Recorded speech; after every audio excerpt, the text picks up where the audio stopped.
Il-laqat reġjonali tal-Partit Nazzjonalista illi qed isiru bitħejjija għall-Kunsill Ġenerali tal-24 ta' Ġunju komplow matul il-jum tal-ġimgħa, hekk kif kien imislaqa fil-Gżira ta' Għawdex. U dim tendenza numeruża il-kap tal-Partit Nazzjonalista Alex Borg kompla jisma' is-suġġerimenti varji illi qajmu numru ta' attivisti u membri tal-kumitati lokali sabiex il-Partit Nazzjonalista ikompli fid-direzzjoni illi qabad.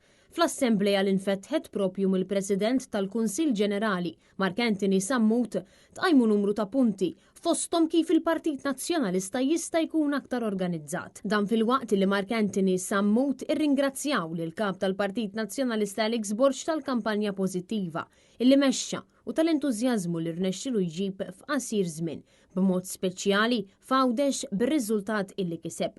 Minnaħa tiegħu il-kap tal-Partit Nazzjonalista Alex Borg spjega illi dawn il-laqat qed isiru biex jibqa' jiġbor is-suġġerimenti li jgħinu lil Partit Nazzjonalista jimxi l quddiem.